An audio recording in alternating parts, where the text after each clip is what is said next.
I realize that I'm about a month late to the party, but sometimes life happens and things get pushed back a bit. Either way, I still wanted to bring you my opinions on Forza Horizon 5 for the 7 of you who haven't downloaded it yet.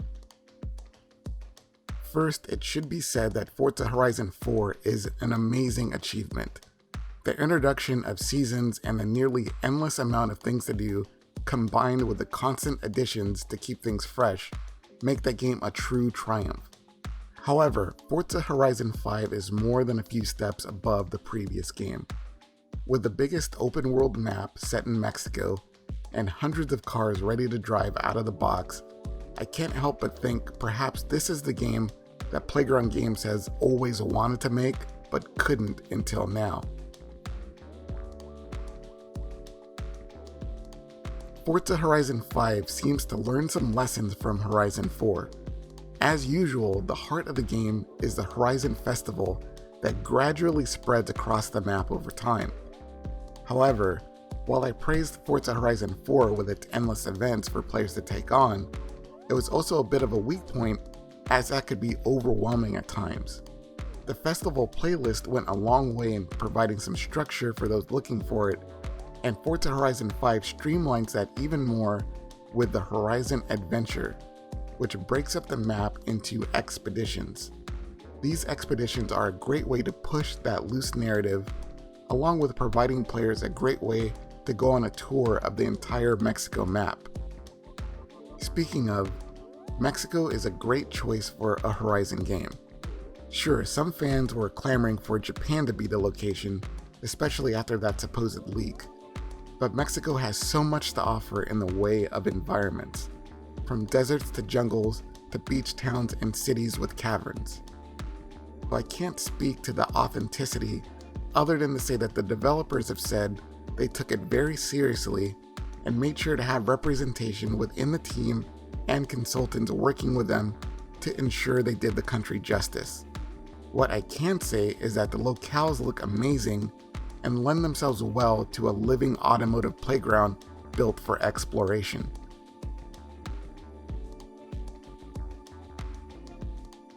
I can say that visually, Forza Horizon 5 looks amazing on the Series X.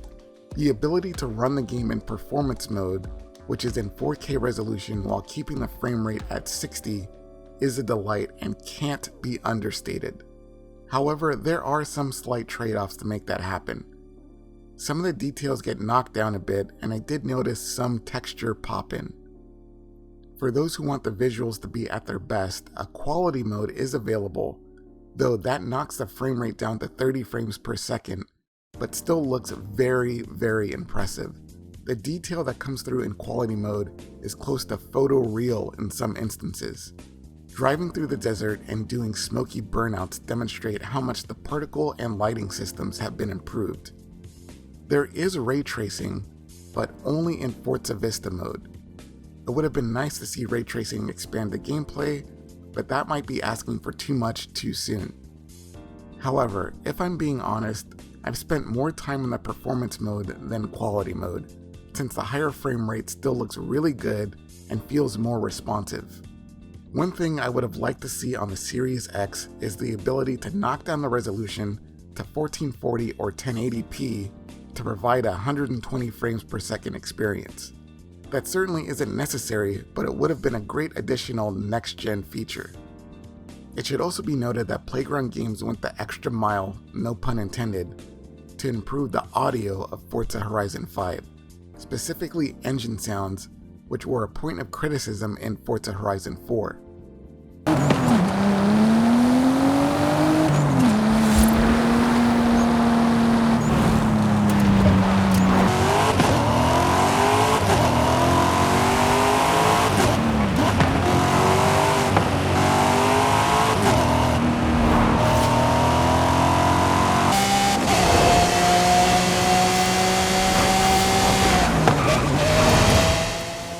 New recording techniques and mixing was used to ensure that the exhaust notes sound distinctive between car types and between modifications. Players can even preview how performance mods will alter a car's exhaust sound in the upgrade menu.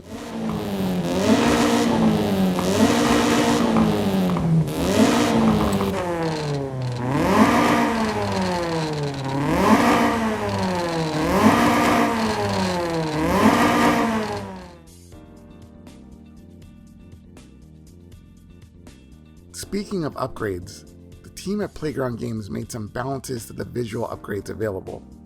More wheels are in the library, which is always a good thing. However, I did find that with some vehicles, aerodynamic modifications were lacking. Also, some mods are locked behind a packaged upgrade. For example, the new C8 Corvette can be equipped with the Street Hunter wide body kit, but only the complete kit. Elements of the kit, such as fenders, front bumper, or the hood, cannot be mixed with anything else. In a game that pushes for expression and creativity, it would be nice to have the ability to mix and match different body kits for every single vehicle available. Forza Horizon games are getting much better when it comes to styling upgrades, but this shows that there's still room for improvement.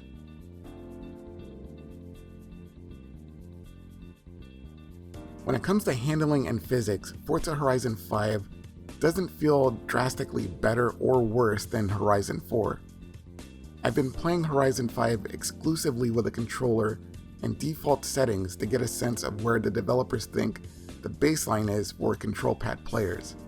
I experienced the general understeer sensation I get from most racing games when playing with a controller, but for the most part that's something that can be fixed in settings. Playing at 60 frames per second definitely helps translate the weight of the vehicles during gameplay, though I can say at no time did I ever feel like the physics engine failed me or took anything away from the experience. On the other hand, I know Playground Games have stated that improvements and alterations have been made at code level to handling and physics. However, it just didn't jump out to me while playing, though that is likely more of a function of my sensitivity to those things than the game itself. More astute players may notice a difference immediately.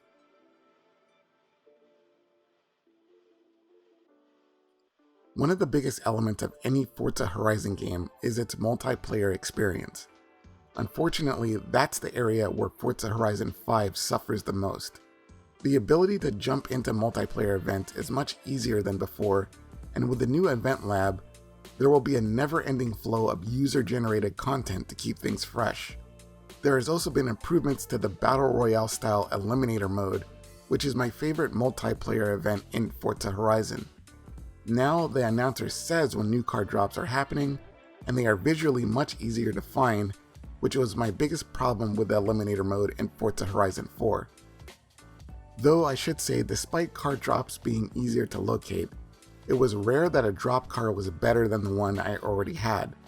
This may have been done to encourage players to race each other more, rather than hold back for an overpowered drop, then try to dominate at the very end. Despite those improvements, multiplayer has been plagued with glitches that cause other players to disappear. To limit trolling and griefing, Playground Games has created something of an AI-based referee to oversee races and apply penalties when needed.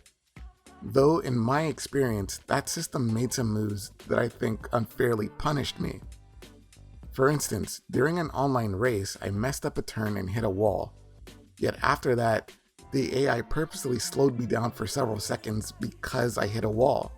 I'm already slowed down by the collision, which should be penalty enough.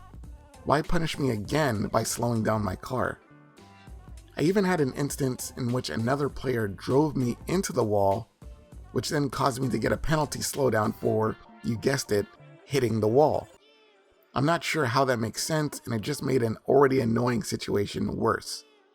At the time that this review is being produced, the team at Playground Games has implemented a series of fixes for multiplayer and other online glitches, and have promised that they are continuing to work on other known issues. So there's a chance that the problems I experienced will be fixed relatively soon. In the meantime, I might avoid online races and focus on other events like Eliminator, Arcade, and other Playground games instead.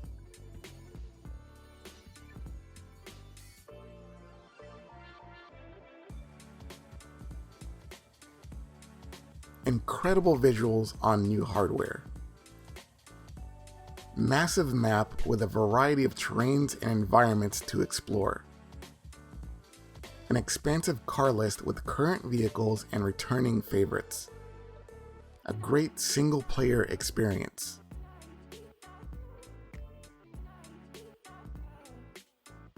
Aerodynamic upgrades could be better.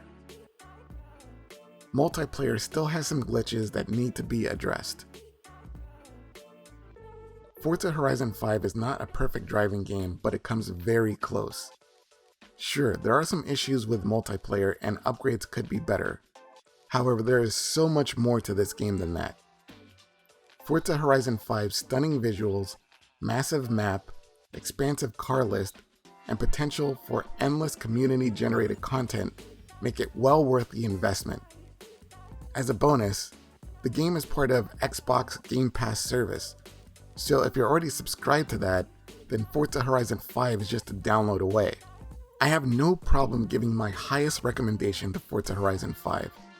This game is the reason to get an Xbox if you haven't already. There's a reason why many are putting Forza Horizon 5 in the conversation for best game of the year.